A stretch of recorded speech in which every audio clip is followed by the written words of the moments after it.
Estado Nacional. Esta pandemia financiera que afecta a muchísimos costarricenses. Endeudamiento de los ticos en sector no regulado enciende luces de alarma. Más personas morosas con montos mayores. Expertos ofrecen consejos para no endeudarse aún más en el fin de año. Tenemos un modelo de inmadurez financiera en nuestra propia vida y familias. Muchas veces consumimos por pura emoción. Gastamos el dinero que no tenemos en cosas que no ocupamos. Esto es Estado Nacional.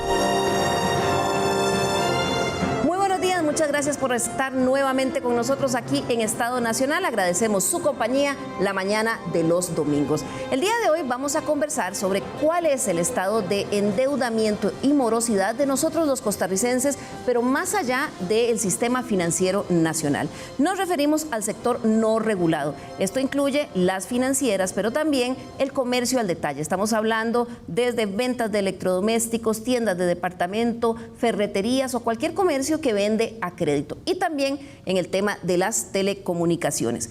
¿Sabía usted que en este sector de cada 100 cuentas que son morosas hay en este momento 45 que ya son incobrables o están en cobro judicial? Precisamente de eso vamos a conversar el día de hoy, y para eso permítame presentarle a nuestros invitados.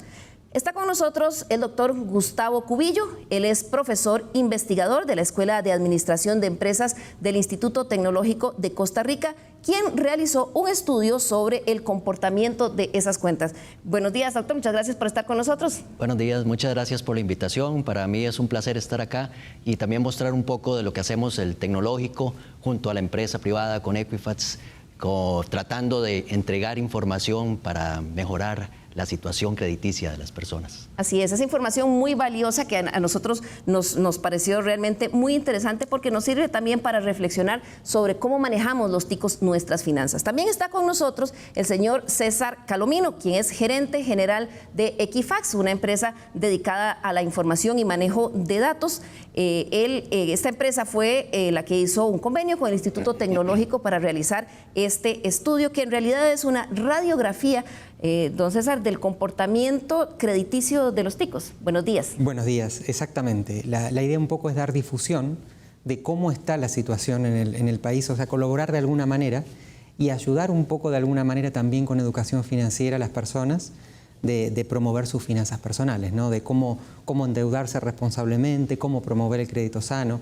Así que desde Equifax, encantado de poder tener esta colaboración y encantado de poder participar y que nos ayuden con la difusión.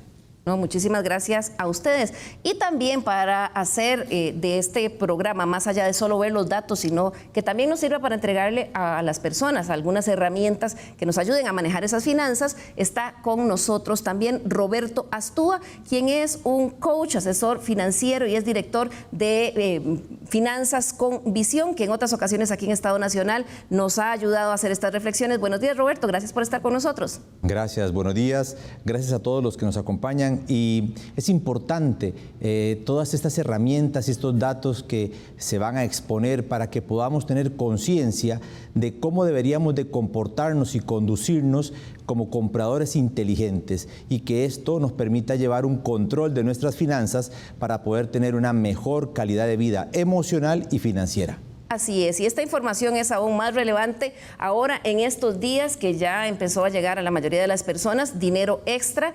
del aguinaldo. También algunos tienen ahorro navideño y otras cosas, pero también es una época en la que hay que hacerle frente a otro tipo de gastos, como son el marchamo, en algunos casos pagar impuestos municipales, y por eso la información sobre cómo manejar nuestras finanzas es tan importante. Para comenzar, vamos a ver algunos de los principales hallazgos que tiene este estudio que hizo el Instituto Tecnológico de Costa Rica en asocio con el Equifax. ¿Cómo anda el atraso en los pagos de deudas que tenemos los costarricenses con financieras, comercios que venden a crédito y telefónicas? Eso es lo que analiza el segundo informe sobre deudas morosas en el sector no regulado que realiza la Escuela de Administración de Negocios del Instituto Tecnológico de Costa Rica con la empresa de información y manejo de datos Equifax. Este analizó una muestra de 997.852 cuentas morosas en ese sector para ver cómo se comportaron en comparación con el año pasado. el estudio enciende luces de alerta, no solo ante el aumento en el atraso de los pagos, sino también en la cantidad de personas con deudas morosas. En general, el promedio de deuda atrasada creció en un 7.75%. Uno de los hallazgos más relevantes es la cantidad de deudas que ya son incobrables o están en cobro judicial. De cada 100 cuentas morosas, 45 ya están en ese estado. Por otro lado, el aumento en el atraso de pago en deudas con financieras, comercios que venden a crédito y telefónicas, aumentó más entre las mujeres, mientras la variación en los hombres fue de un 6%, en las mujeres el crecimiento fue de un 10%. El aumento promedio de morosidad se dio sobre todo entre jóvenes menores de 27 años, así como en los adultos mayores de 73. Un 20% de las personas que están atrasadas en sus pagos tiene una deuda promedio de 1.400.000 colones. El estudio del Tecnológico, en alianza con Equifax, mide solo el comportamiento crediticio de las deudas con el sector no regulado. A eso hay que sumar las deudas que los ticos tienen ya con entidades financieras del Sistema Bancario Nacional. Según la Superintendencia General de Entidades Financieras, a septiembre los créditos con problemas de pago mayores a 90 días representaron el 2.5% de los préstamos totales, pero se estima que para el próximo año ese indicador podría subir entre un 4.5 y un 5%. Las autoridades financieras prevén un fuerte aumento en la morosidad en las entidades reguladas para el 2022, cuando se retiren las ayudas que se otorgaron a los deudores por la pandemia. Esto porque se eliminarán las flexibilidades normativas que esas autoridades reguladoras habían permitido ante la crisis sanitaria. Bien, esa es una pequeña pincelada de esta radiografía crediticia de nosotros los ticos. Repetimos, en este sector financiero que no es el Sistema Bancario Nacional, sino este sector no regulado. Quiero comenzar con usted, doctor Cubillo, contándonos por qué el Tecnológico hace este estudio, es la segunda vez que lo realiza, y un poquito la metodología. Muy bien, claro que sí, con mucho gusto. Antes, y para contextualizar, me gustaría contarles que yo soy egresado del Tecnológico. Cuando estudié en el TEC, tuve financiamiento, una beca préstamo, como la mayoría de las universidades públicas pues, que lo ofrecen. Y mientras estaba estudiando, pues me daban un monto mensual que me ayudaba para cubrir lo de los libros y alguna otra cosa adicional. Cuando yo terminé la carrera, pues pude pagar ese préstamo, que lo pude pagar con mi salario, y el financiamiento al final se volvió una piedra angular para poder terminar mis estudios. Esto lo cuento porque nosotros estamos precisamente evaluando esta herramienta que el consumidor tiene para mejorar su calidad de vida, para poder adquirir algunos bienes que no podría con sus ingresos tradicionales. No obstante, si nos sobreendeudamos, ahí viene el problema. Si nos sobreendeudamos, tenemos la posibilidad de no pagar esas deudas. Entonces, cuando no le hacemos frente a esos compromisos, pues ya caemos como morosos, con deudas morosas. Precisamente eso es lo que nosotros estamos analizando. Estamos analizando cómo están las deudas morosas de este sector financiero no regulado, que por lo general no ha tenido información hasta este momento que lanzamos esto. ¿Cómo lo analizan? ¿Qué es lo que ustedes midieron? Lo que medimos es, bueno, en alianza con Equifax, que es una vinculación empresa-universidad. Equifax nos brinda los datos a través de su sistema de información financiera. Entonces, nosotros tenemos más de 1 millón de cuentas, oigan ustedes, más de 1 millón de cuentas morosas del sector financiero no regulado. Entonces, con información, eso sí, totalmente anonimizada, ¿verdad? Ustedes lo que tienen es datos, no nombres de personas. Totalmente. No, nunca accedimos a los datos de ningún tipo, ni número de cédula, ningún dato que pueda uno irse para atrás y rastrear a alguien. Pues básicamente es simplemente datos generales, anónimos, que se manejan también de forma estadística general. Entonces, con ese 1 millón de cuentas, nosotros pudimos identificar si las personas están más o menos endeudadas en este sector crediticio no regulado. Algo la aclaración, sector crediticio no regulado no significa que es un sector informal, es el sector crediticio formal que no está regulado por la SUGEF. Claro, bueno, ya veíamos un poco ahí qué es el tipo de información que se encuentra, pero veíamos, por ejemplo, que la morosidad del sector no regulado llegó a un 29.3% este semestre, mientras que la del Sistema Financiero Nacional es de 22%. Es decir, hay más problemas para pagar las deudas que contraen los ticos en este sector no regulado. Sí, un 30%. Y cuando decimos 30%, a veces como que nos suena el número ahí muy frío. Es que es casi la tercera parte de las deudas que aumentaron en colones. Y realmente es un monto que tenemos que prestarle mucha atención. Le agrego a eso de que este año, a diferencia del año pasado, los costarricenses ganamos en promedio un 6% menos. Entonces, aumentan las deudas en un 30% el monto total. También sacamos el monto promedio de aumento de deudas. El monto promedio de aumento de deudas fue de un 7%. Entonces, poniéndonos en los pies de una familia, ¿qué significa? De cada 100,000 colones que ganaba yo el año pasado, hoy estoy ganando 6,000 colones menos. Y además de las deudas que tenía, de cada 100,000 colones en deuda, ahora estoy pagando 7,000 colones más.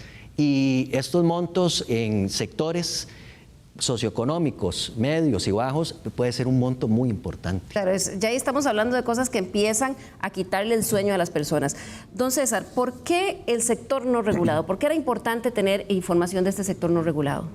En realidad, desde Equifax nosotros tenemos información de todo el sistema, tanto regulado como no regulado. Pero en lo que es el sector regulado, hoy existe el informe de su jefe, que brinda una visión bien completa del sector regulado. Ahora, sin embargo, mucho de la deuda que hay en el país pasa por el sector no regulado, por un tema natural. No todo el mundo accede al sistema regulado. Probablemente, si ahora vienen, por ejemplo, las Navidades, y uno quiere comprar algún regalo, muy probablemente no vaya al banco a pedir un préstamo, ¿no? Y con ese dinero ir al retail, a la casa comercial y comprar el producto. Directamente va a la casa comercial y por ahí lo saca a crédito. Y aprovecha una promoción, etcétera. Entonces, hay mucho endeudamiento, ¿no? Mucho crédito, que por otro lado está muy bien que haya crédito en el sector no comercial, no regulado, en el sector regulado, está muy bien que haya crédito, pero el problema que vemos es que hay mucha morosidad. Entonces, por eso es que estamos promoviendo también este estudio. Los resultados de este estudio demuestran que hay banderitas rojas, ¿verdad? Se empiezan a encender alarmas en cuanto al nivel de morosidad y porcentaje de personas que ya ahogadas por las deudas, ya tanto en los bancos como en todas estas entidades, pues entran en situaciones de incobrables o cobro judicial. Exacto. Y cabe la pena aclarar, quizás Gustavo es más tu ámbito, pero ¿qué es una deuda morosa? Porque deudas tenemos todos, o sea, cuando uno saca un crédito, cuando uno tiene una tarjeta, por ejemplo, de una casa comercial, una tarjeta de crédito, tiene una deuda y está muy bien, porque es un crédito, ¿no? Es una deuda que tiene que pagar. Se transforma en morosa cuando uno ya no paga su cuota, ¿no? Entonces, aquí lo que nosotros estamos representando es justamente esa porción de las personas que no han podido hacer frente a su obligación, a la cuota que tiene que pagar. Eso puede ser por muchos motivos, puede ser un tema de, por ejemplo, gracias a la pandemia, claro, el golpe que ha tenido la economía de las familias ha sido durísimo. Pero por eso es tan importante poder transmitir el mensaje, porque también es una banderita roja, pero la banderita roja puede ser amarilla y verde o puede ser más roja todavía, dependiendo qué es lo que pase a partir de ahora, ¿no? Pues este estudio es una foto. Lo que nos dice esta foto, cuando comparamos la foto con la anterior, es que la situación se puso un poco más crítica. La pregunta es, ¿esto ha sido algo puntual o es algo que se irá evolucionando o involucionando en el tiempo? Y la verdad que esa la respuesta no la tenemos hoy. Claro, que eso es una gran pregunta, Gustavo, sobre todo porque el sector financiero regulado sí ya llegó al final de toda una serie de medidas que había dado durante la pandemia para ayudar a que la gente renegociara los pagos, estirar los plazos. Eso ya el sistema de supervisión dijo, hasta aquí llegó. ¿Qué podemos esperar ahora a partir de este momento que eso pasa en el sector financiero nacional? ¿Cómo se va a reflejar en este sector no regulado? Sí. Basado en los datos del estudio, lo que podemos encontrar, por ejemplo, en la bandera roja, que es una que hay que prestarle mucha atención, que son los incobrables y cobros judiciales, Del año pasado a este año aumentaron en 7% y ahora están en el 45%. ¿Qué significa? Si sigue esa tendencia, pues el próximo año van a estar en el 50%. Oigan ustedes, 50%, la mitad de las deudas morosas de los costarricenses, según esta muestra, estarían en cobro judicial y en morosidad incobrable. ¿Qué significa eso? Es que uno dice, bueno, hay morosidad, hay cobros judiciales. Eso al final significa una repercusión importante para el sistema financiero, para las empresas comerciales que están prestando, para las financieras, pero muy especialmente para uno mismo como consumidor de estos créditos. ¿Por qué?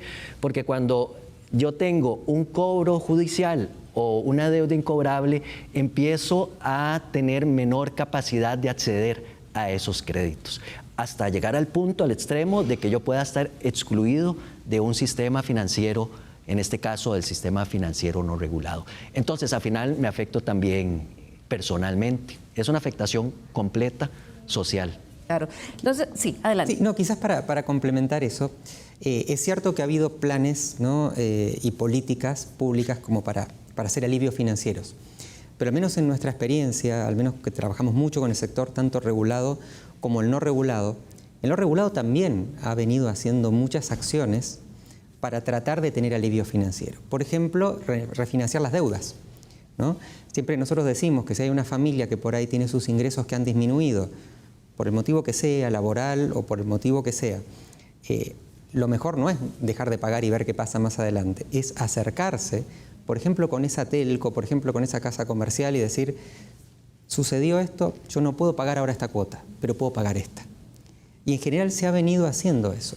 Y si alguien hace eso y demuestra buen comportamiento, no llega a la instancia que mencionaba Gustavo, porque la deuda esa no se transforma en morosa y mucho menos avanza a los estadios, digamos, más graves de incobrable judicial. Claro, ahí quizás el problema es cuando nos hemos encontrado los costarricenses y las familias en general frente a una situación de que se pierde el ingreso completo de una familia o la mitad del ingreso, que pasa un año, año y medio y que no se recuperan, pues es difícil. Entonces, antes de continuar con Roberto para hablar por cómo llegamos a este estado, quisiera que ahondáramos un poquito más a qué se refiere en este estudio sector no regulado y sobre todo el sector comercio. Información de qué tipo de entidades tienen ustedes. Sí, no regulado estamos hablando de, por ejemplo, las casas comerciales o retails, las cadenas, ¿no? Que venden, por ejemplo, electrodomésticos, multitiendas. Estamos hablando de compañías de telecomunicaciones, también, por ejemplo, una telefónica. Si uno va y se compra su nuevo celular a crédito, ahí hay un crédito. Eso está medido también. Eso está medido también. Estamos hablando de compañías que dan crédito, por ejemplo, por internet o financieras que dan crédito, también están dentro de este sistema no regulado. O sea, a veces está la confusión, como mencionaba Gustavo antes, que el sistema no regulado es el informal. El sistema no regulado no es el informal, el prestamista que uno le presta un dinero y después uno lo va devolviendo. Eso no es lo que están midiendo ustedes. No estamos midiendo, estamos midiendo el sistema de crédito. O sea, si uno ve el sistema de crédito en su conjunto formal, donde uno va, aplica, digamos, firma un crédito, pasa por una admisión de crédito, una evaluación crediticia, le otorgan el crédito, hay procesos de cobranza después legales, como corresponde, con todo el respeto de la ley, respeto de las personas, de la privacidad, buen uso de la información. Todo eso es crédito, ¿sí? Formal, y está el sistema regulado, que está regulado por su jefe, y el no regulado. Después el mundo del crédito informal es otra cosa, pero por ser informal, al no haber instrumentos que formalizan ese crédito, no hay forma de medirlo. Claro, entonces lo que tenemos es información clara del sistema financiero nacional que tiene su jefe, del endeudamiento. Ahora tenemos esta otra herramienta que mide el endeudamiento y morosidad en ese sector no regulado, pero muchas familias también tienen un tercer elemento de endeudamiento cuando ya han agotado, no son sujeto de crédito de estas dos entidades, entran en este otro sector que es totalmente informal. Roberto, ¿cómo leemos estos datos del sector financiero no regulado? ¿Cómo llegamos a este nivel de endeudamiento y se están realmente encendiendo alarmas en las finanzas de las familias costarricenses? 100%, Liliana. Ahí las banderitas rojas se encienden y con mucha más fuerza. Hay 5 realidades muy concretas. Hablamos de la pandemia. La pandemia lamentablemente lo que vino simplemente fue a desnudar lo que ya por cultura y educación financiera traíamos. Lamentablemente no es un tema de pandemia. En Costa Rica ha habido mucha carencia de cultura y educación financiera, y la pandemia lo que vino fue a desnudar el mal manejo de nuestras finanzas personales. Ese es el primer punto, ¿verdad? Ciertamente muchísimas personas perdieron el trabajo, muchísimas personas fueron impactadas económicamente y de forma directa, pero ¿verdad? Hay un tema de cultura y de educación financiera. Un segundo punto es que también hablamos de la tasa de desempleo. Hablamos de cerca del 16% que hay en este momento en Costa Rica de desempleo, pero también a ello hay que sumar que hay más de 1 millón de personas en la informalidad trabajando.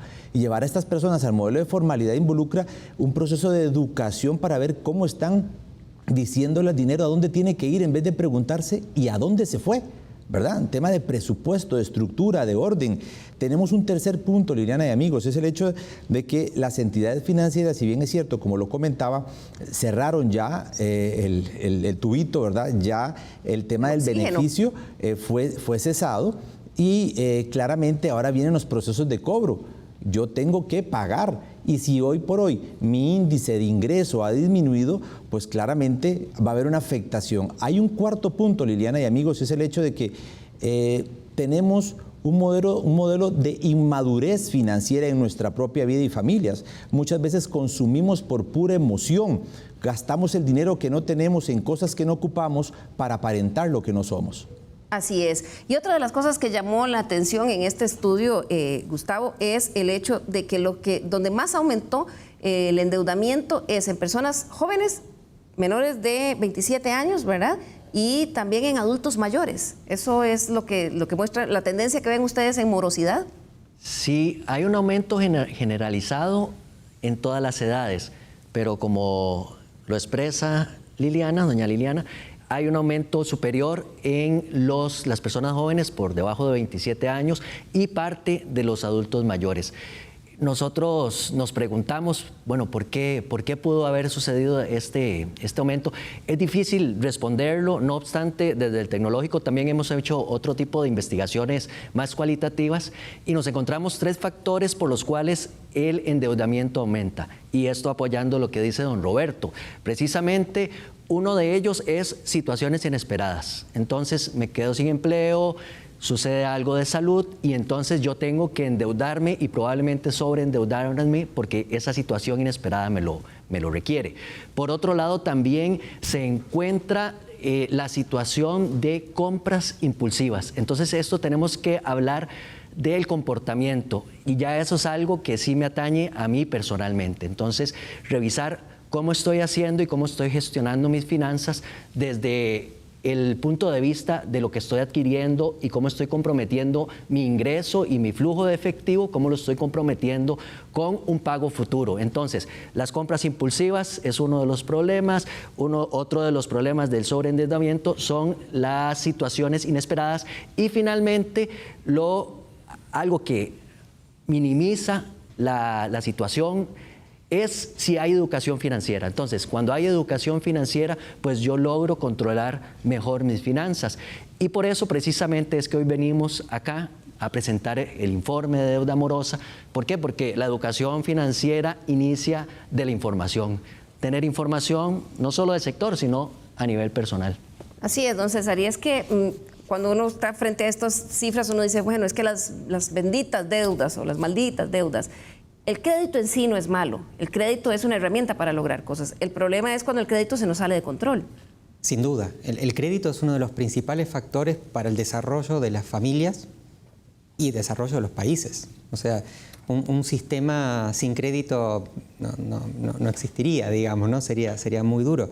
Uno no podría, por ejemplo, como familia, afrontar los grandes gastos que necesita, ¿no? Cuando, por ejemplo, no sé, una universidad, como mencionaba Gustavo, el acceder a su vivienda, ¿no? Ni hablar si estamos hablando de, por ejemplo, crédito comercial, ¿no? Si yo, por ejemplo, necesito hacer algún emprendimiento o necesito hacer algún tipo de negocio y necesito financiamiento. Todo eso es crédito.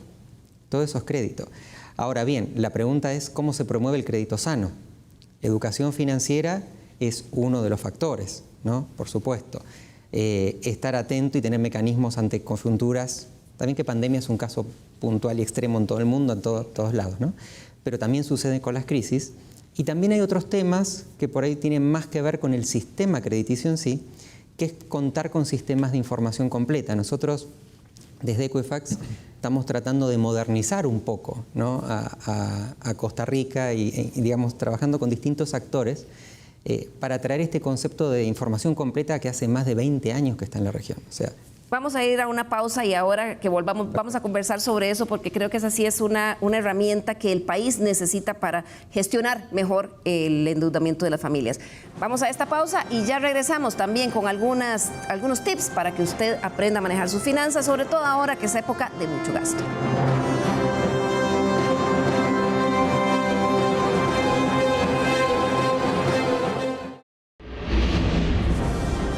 Le recordamos nuestro correo l.carranza@teletica.com.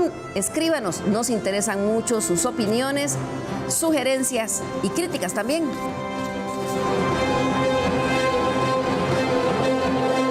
Muchas gracias por continuar con nosotros hoy aquí en Estado Nacional, que estamos hablando sobre el estado de las deudas, de la morosidad de los costarricenses y cómo podemos un poco mejorar esta situación. Antes de ir a la pausa, conversábamos sobre cuán importante es para el país llegar a un modelo en que se cuente con suficiente información para que las entidades puedan tener la visibilidad real del estado crediticio de las personas. Porque mucho se ha dicho, y quizás a usted le ha pasado, que a pesar de que con su salario o con sus ingresos apenas sale bien con los créditos que tiene para su casa, para el carro, para el estudio de sus hijos, de pronto dice, bueno, voy a comprar una pantalla o necesito una máquina y entonces va a otro tipo de entidades. Entonces realmente no hay una visión general de cuánto es el endeudamiento de esas personas. Don César, ¿por qué esto es necesario para el país y en qué estado estamos en este momento? Sí, es muy bueno el punto. En realidad, quizás para ir un poquito atrás, ¿no? Y conversar cómo empiezan estos sistemas de información. O sea, estamos hablando decenas de años atrás, cuando empiezan estos sistemas, generalmente lo que se comparte, lo que por ahí un banco, una telefónica, una casa comercial, quien da un crédito, si alguien no le paga, ¿qué hace? Viene Gustavo, por ejemplo, y no me pagó, yo lo que voy a hacer es reportar ese no pago, ¿no? Como que esa deuda está vencida y que no está pagando esa deuda. Y ese es un sistema de alguna manera que castiga, ¿sí? Porque todos en nuestra vida financiera podemos tener un problema, un mal momento, una prioridad o un atraso. La parte importante es la otra, a mi criterio, ¿no? Que es la parte positiva, que es la parte de que yo soy buen pagador. Yo durante todos los meses, esa hipoteca, esa tarjeta, ese préstamo, yo lo vengo pagando bien. Y ese es un muy buen comportamiento. Entonces, imagínense que alguien, ¿no?, va a pedir un crédito y quien le va a otorgar un crédito mire y dice, qué bueno, es un buen pagador. Mismo en la situación en la que estamos hoy. Alguien de esas personas que hoy no pueden pagar, pero que haya demostrado que durante los últimos años ha sido muy buen pagador, muy buena pagadora. Claro, ¿no? que existiera un incentivo para esa buena paga. Yo quiero ayudar a esa persona porque estoy viendo que es buena pagadora, pero es muy distinto a lo que existe hoy en Costa Rica, que Costa Rica hoy solamente uno ve si es mal pagador, nada más. Este sistema que nosotros llamamos de datos completos, data completa, es un sistema que hace muchísimos años que está en la región y no estamos hablando acá de data completa de patrimonio, ni cuánto uno tiene en el banco, si tiene dinero o no tiene dinero, es exclusivamente si uno paga bien sus deudas. Si uno tiene una deuda y la paga bien, nada más. ¿Y cómo se va?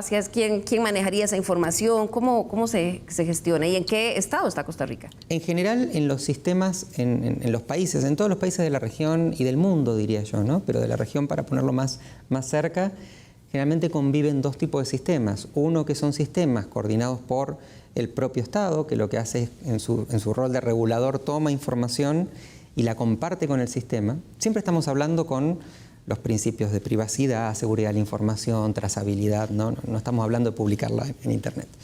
Y por otro lado hay un sistema complementario que está organizado por organizaciones privadas, que son llamados credit bureaus, ¿no? Como lo es Equifax y como hay otros en el mercado, donde recolectamos, procesamos información de las distintas entidades. Nosotros, yendo a la pregunta, estamos en este momento en un proyecto con distintos actores del mercado para poder armar esto en Costa Rica, pues esto no es que lo hacemos una entidad solamente o una organización, esto se hace como un acuerdo más de mercado. Ya surge como una necesidad porque imagino que para nadie, aunque muchos digan que hay entidades que prestan a tasas muy altas, y bueno, depende un poco también del nivel de riesgo de cada persona, pero a nadie le sirve una cuenta incobrable, o a nadie le sirve, no es así, don Gustavo, a nadie le sirve un cobro judicial que es caro y que probablemente difícilmente llegue a una solución de paga. Sí, definitivamente, doña Liliana. Y lo más preocupante que nosotros queremos destacar del estudio es que encontramos un sector vulnerable que está altamente endeudado. De ese 20% que tiene deudas, las deudas más altas, del 20% de la muestra que tiene las deudas más altas, supera 1.400.000 colones.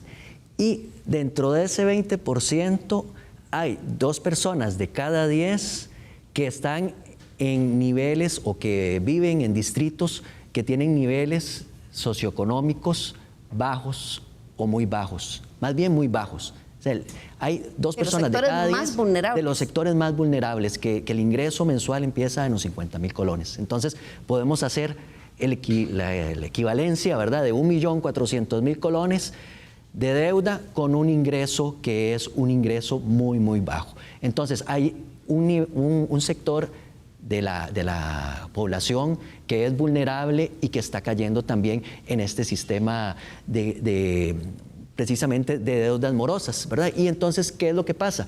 Se vuelve un círculo vicioso, una espiral negativa. Ustedes decían en su estudio que de los sectores con índice de desarrollo bajo son los más endeudados, pues en promedio alcanzan 308.841 colones de deuda. Ese promedio es muy interesante porque ¿qué es lo que pensábamos nosotros? Bueno, vamos a hacer una comparación entre los que más deben y los que menos deben. Entonces, los de nivel socioeconómico alto pues iban a estar con deudas altas y los de nivel socioeconómico más bajo iban a estar con deudas más bajas. Pues no sucedió. Todos los niveles están alrededor del promedio. Entonces, ¿qué nos dice eso? Que hay un nivel que tiene un índice de desarrollo social más bajo, que tienen deudas relativamente más altas que el resto de la población. Y al final, tiene que ver eso con exclusión financiera, ¿verdad? Probablemente, porque esto que ustedes miden, como no es sector regulado, y si en esos sectores hay un crecimiento en el endeudamiento, es que ya no son sujetos de crédito y se ven obligados a pedir más de este lado. Precisamente ahí va en la exclusión financiera, entonces menos posibilidades de poder ayudarnos con esta herramienta, que debería ser una herramienta que nos sirva para tener una mejor calidad de vida y no al contrario. Entonces, por eso es importante prestarle mucha atención a esos sectores que son más vulnerables. Calidad de vida, dice don Gustavo del Instituto Tecnológico. Roberto, esto de lo que estamos hablando, aumento de morosidad, de cuentas de morosidad, de incobrables, lo que se traduce es en dramas familiares. Estamos hablando de personas que probablemente tienen una serie de trastornos asociados a esta presión de las deudas que no se pueden pagar, múltiples acreedores llamando encima. ¿Cómo administrar esto y cómo salir de esta espiral que en realidad atenta contra la calidad de vida? Liliana, este es un tema muy retador para la familia, para cada uno de los individuos en cuestión. ¿Por qué? Porque emocionalmente están limitados. O sea, imagínense una persona que tiene hoy por hoy 3 embargos, con un salario de 750.000 colones, tiene 3 embargos, le están llegando el salario mínimo que serían 200.000 colones, 200 algo por ahí. ¿Cómo va a vivir? La esposa tal vez está como ama de casa, tiene 2 hijos en escuela. ¿Cómo saca a la familia adelante? Y tiene 3 entidades, 4 entidades que nos están llamando para cobrar y ya tal vez está embargado. Es un tema muy retador, es un tema emocional que lamentablemente luego acarrea sistemas de agresión, índice de consumo de alcoholismo también. ¿Cómo lograr avanzar? Bueno, aquí hay un tema. Los pobres piensan en bajar gastos, los ricos piensan en generar ingresos.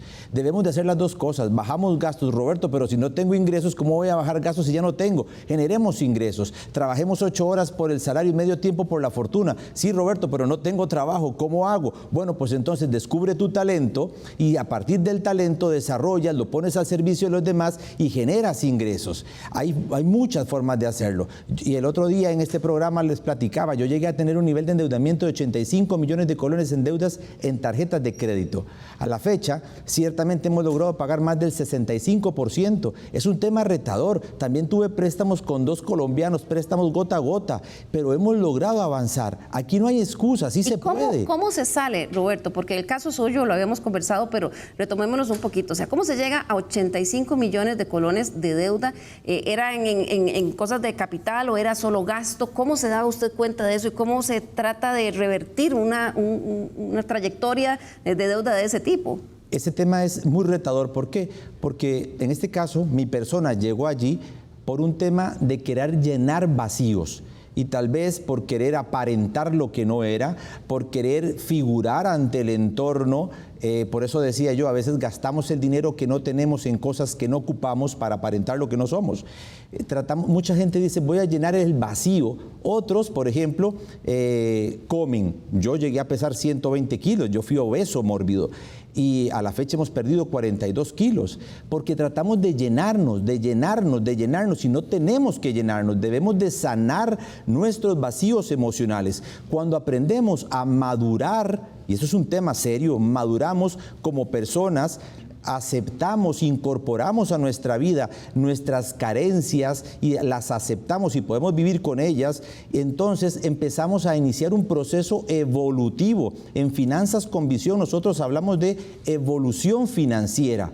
No hablamos de cambio ni de transformación, hablamos de evolucionar, comenzar de cero a vivir. Claro, pero hay algunos que le dirán, Roberto, yo soy una persona, le puede decir, mire, yo soy madre soltera, tengo 2 chiquitos, tengo un trabajo de, no sé, de 8 de la mañana a 7 de la tarde, no me alcanza el salario y tengo a los niños que tienen necesidades, no tengo tiempo, ¿cómo salgo de ahí si tengo las tarjetas hasta arriba? Ok, ahí entonces tengo que cuidar chicos, los chicos a qué hora se duermen, qué talento tienes, puedes encima de eso, puedes dar cursos, dar clases, ¿qué haces los fines de semana? Roberto, pero soy mamá también, sí, ok, perfecto, pero has llegado a un nivel de endeudamiento en tu libre albedrío.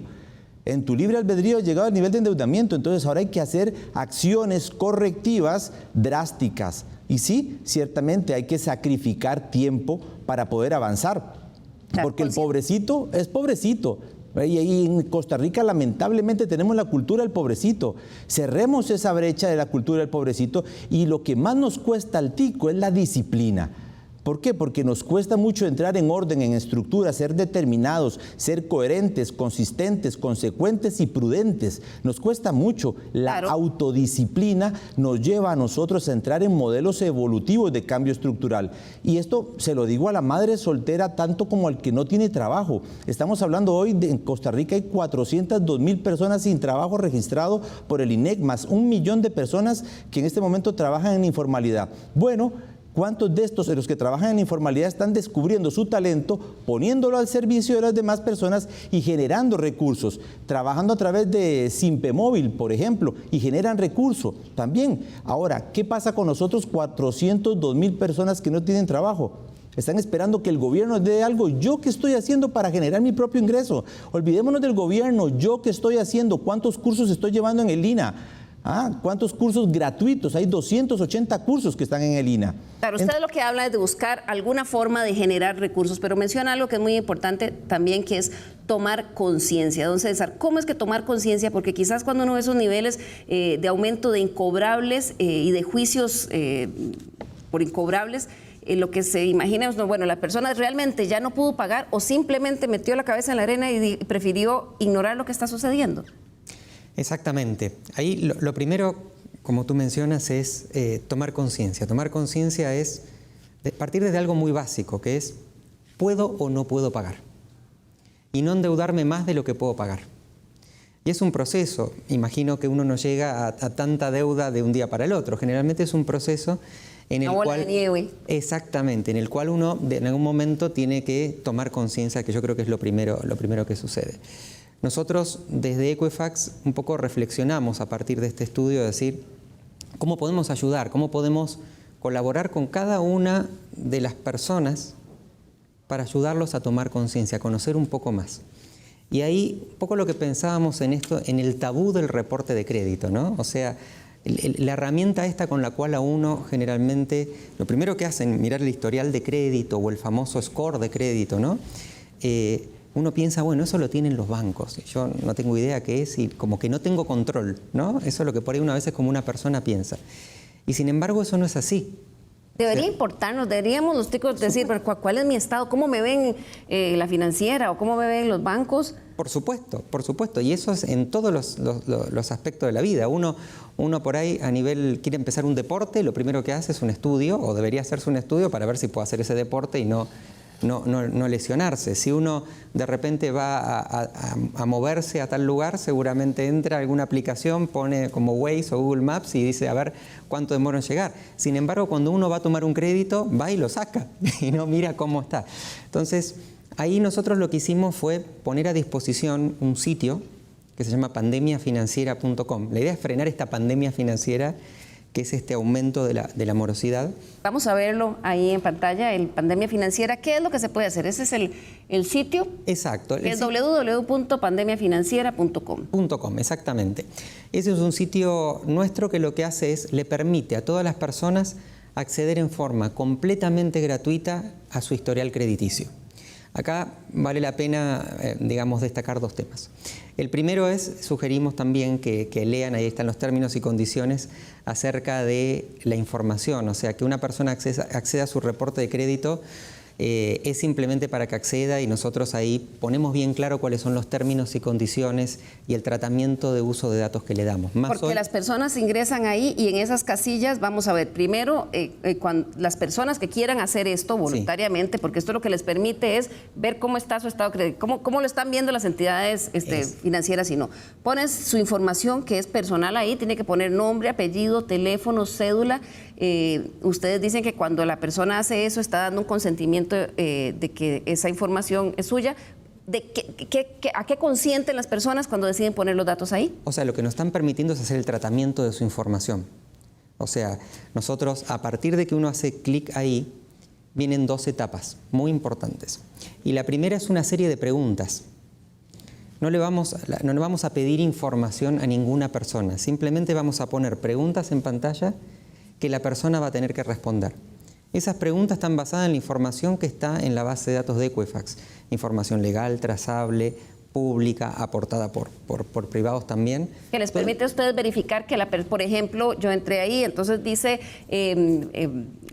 fecha de nacimiento o el lugar de nacimiento. Entonces vienen 4 opciones, Limón, Guanacaste, no sé qué, y el distrito en el que yo nací. Entonces, si yo marco ahí es porque yo sé, ustedes ponen esa opción porque ya tienen esa información. Exactamente, ya tenemos esa información. De bases públicas. Claro, y hay información. Una es cierta y las otras son incorrectas.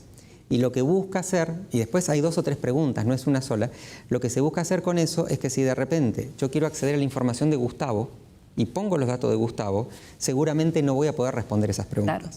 ¿Qué encuentra la gente que decida ver eso? Cuando pasa esa etapa viene la segunda, que lo que va a recibir es su reporte o historial crediticio. Nosotros lo llamamos reporte 360.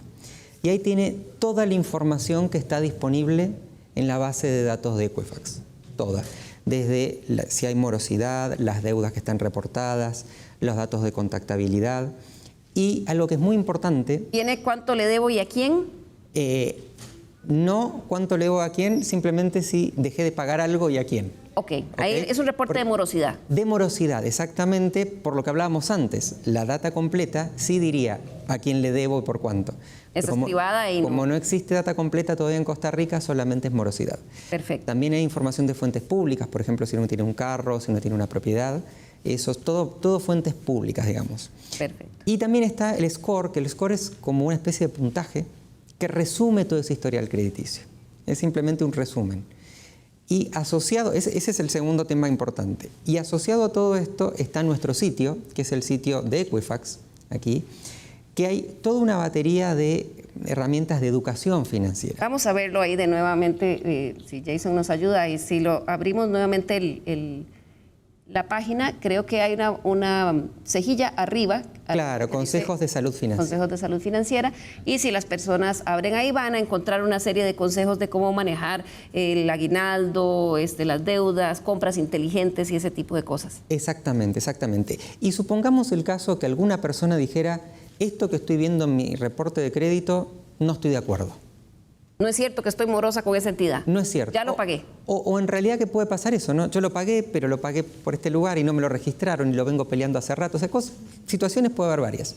Ahí lo que hay es un teléfono también, un email, que se pueden comunicar con nosotros en forma completamente gratuita. Y esto es otro de los grandes mitos que a mí me ha tocado vivir en distintos países, que a veces uno cree que para digamos, reclamar esto es imposible, tengo que contratar a abogados, tengo que pagar una fortuna, y la verdad es todo completamente gratuito, y nosotros en 5 días hábiles, si hay algo que corregir, se corrige, si hay algo que borrar, se borra, y si hay un proceso que no están de acuerdo, se abre un proceso que llamamos de disputas, donde nosotros también vamos a esa entidad que lo reportó, sea un banco, una financiera, una telefónica o lo que sea, y aclaramos la situación. O sea, lo que usted dice es que si yo tenía una morosidad de 1 millón con una tarjeta de crédito, por fin la pagué, se me ocurrió entrar a este sitio para ver cómo estaba y aparece que todavía estoy moroso, puedo llamarlos a ustedes y decirle, mira, aquí está el documento, el comprobante, yo pagué, ustedes lo limpian. Si no aparece en la entidad, entonces ponen en contacto a la entidad con la persona reclamante. Exactamente, pero eso serían los menores casos. En general, si tú llamas hoy,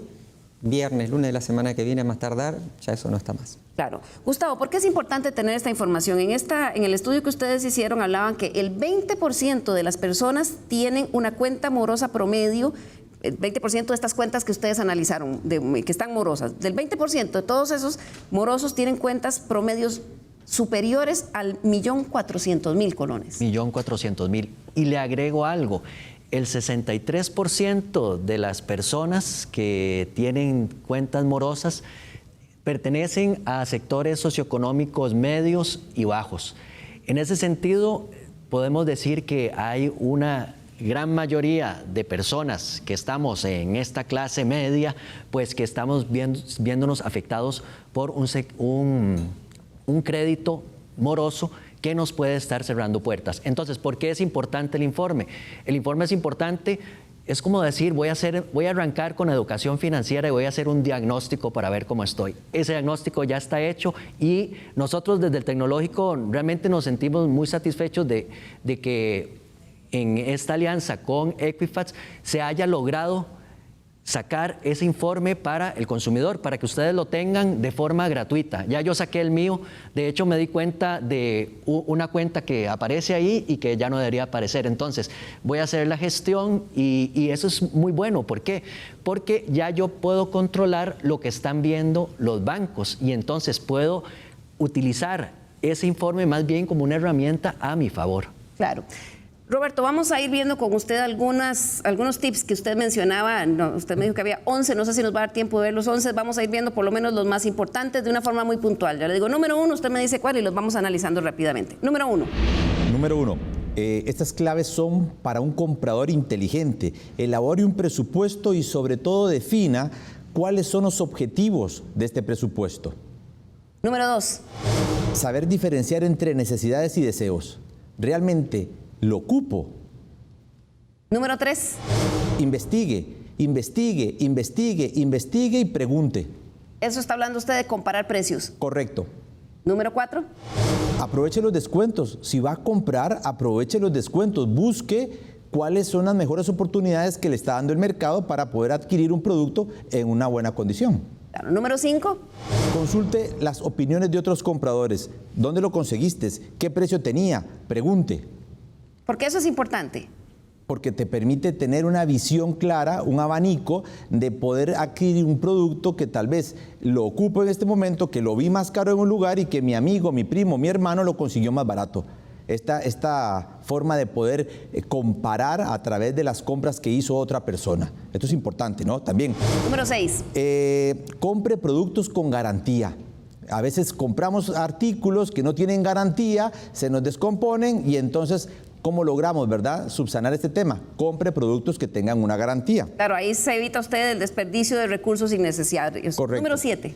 Guarde los recibos y las facturas. Esto es supremamente importante. Primero, para que lleve un control de los gastos que está teniendo, y segundo, pues, para que presupueste y para que tenga allí también el respaldo del producto que adquirió, ¿verdad? Claro. Número 8. Recuerde qué es lo importante realmente. El dinero, el dinero simplemente es dinero, entra y sale. Hay que recordar que el dinero no es lo más importante. Lo importante es cómo yo me relaciono con el dinero y cuál es esa relación que tengo yo, ¿verdad? No es un tema de compulsión, de ansiedad, es un tema, fluyamos. Hay que aprender a relacionarnos con el dinero. Número 10. Esta es importante, esta es supremamente importante. Compre de contado si puede, ¿verdad? Ahorre y pague de contado. Es cierto, el crédito es bueno, como decía don César, pero que el crédito sea bueno para crecer. Por ejemplo, la número 11 vendría a ser, piense como productor, no como consumidor, de manera tal que usted también pueda producir y usted pueda generar ingresos, ¿verdad? Esto es supremamente importante, mezclar la número 10 con la número 11, porque a la hora de comprar yo como de contado, ¿verdad?, me permito tener un presupuesto previo para saber a dónde le voy a decir al dinero en vez de preguntarme ¿y a dónde se fue? Claro. Roberto, ¿cómo vencer la sensación esa de que llegó el aguinaldo, pagaron unos dividendos, bueno, tengo que pagar el marchamo, pero unos regalillos y voy, que mis lujitos? ¿Cómo priorizar esas cosas cuando cae este dinero extra?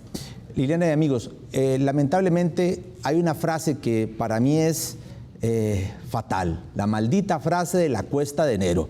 Si tenemos cuesta en enero, tenemos cuesta en febrero, en marzo, en abril, en mayo y en junio, simplemente porque no ha habido planificación. Entra el dinero a nuestras cuentas, entra el aguinaldo, entran los excedentes.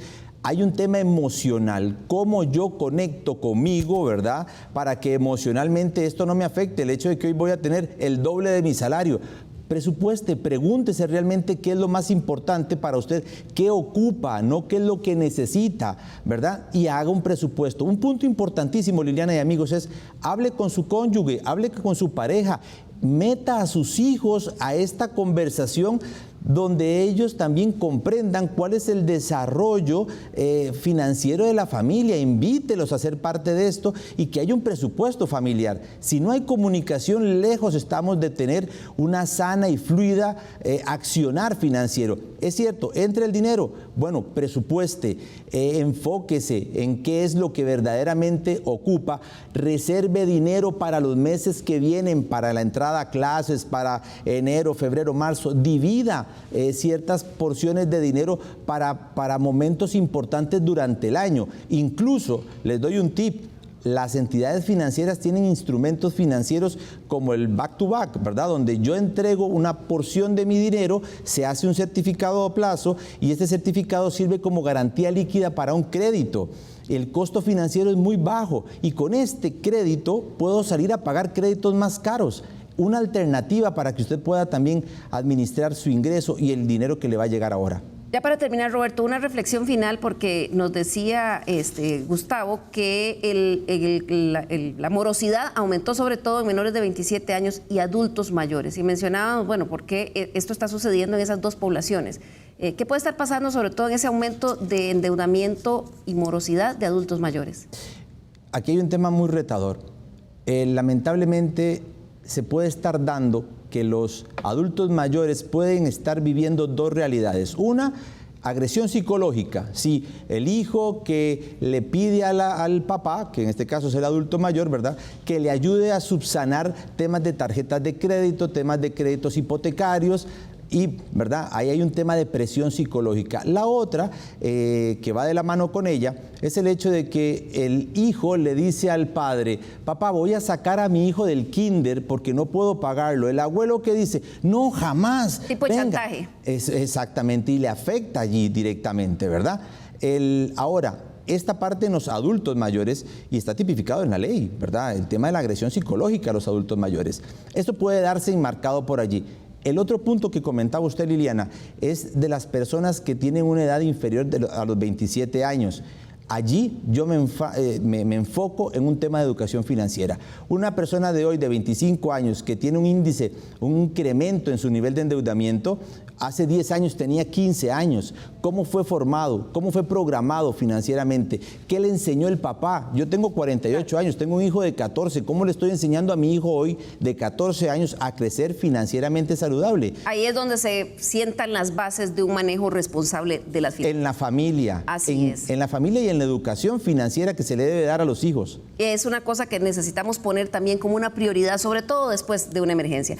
Se nos acaba el tiempo, estamos llegando ya al final del programa. Voy a pedirle a nuestros invitados que en un minuto hagan una reflexión final. Empiezo por usted, don César Calomino de Equifax.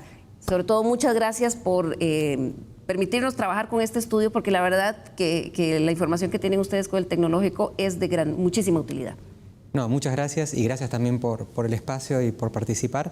A ver, como reflexión final, yo volvería un poco al principio, ¿no?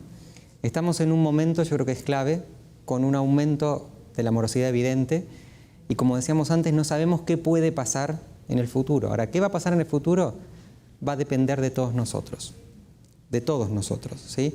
De cada una de las personas, de cada uno de los que otorgan crédito, de cada uno de los que regulan, de cada uno de los que están en posiciones como por ejemplo el Estado, de los comunicadores. O sea, la verdad va a depender de todos los que hacemos Costa Rica.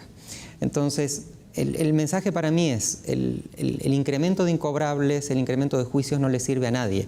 No le sirve a las familias porque las excluye financieramente, no le sirve a quienes prestan crédito porque les saca la capacidad de prestar y pierden dinero claramente, y mucho menos le sirve a un Estado que va a tener que encima pagar más y cargar más los juzgados y va a tener gente, una población más empobrecida. Entonces no le sirve a nadie, por eso la invitación es a conocer, a educarse a cada una de las personas.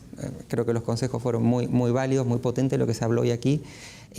A cada una de las partes de la industria poder sumarse a esta iniciativa de transformación y por supuesto al aparato del gobierno también trabajar en conjunto en colaboraciones públicas privadas. Creo que es lo que necesitamos para salir adelante. Claro, y en la política pública. Muchas gracias, don César. Don Gustavo Cubillo, profesor investigador de la Escuela de Administración de Negocios del Instituto Tecnológico de Costa Rica. Finalmente, agradecer por este espacio, también agradecer a Equifax por haber brindado esta información y en conjunto pudimos llevar a cabo este informe, que es muy importante porque, como vemos, las deudas morosas se están agravando.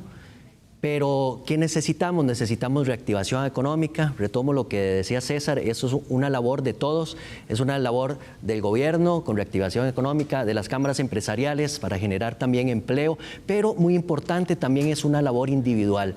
Así que, como labor individual, ¿qué es lo que puedo hacer? Y según lo que hemos estado aquí hablando, y hay datos científicos para decirlo con propiedad, la educación financiera es el principal escudo que tenemos ante las deudas morosas. Entonces, para empezar esa educación financiera, ustedes dirían, ¿cómo empiezo? ¿Qué significa educación financiera? Pues yo les invito a descargar su reporte en pandemiafinanciera.com y dar ese primer paso importante a mejorar su educación financiera.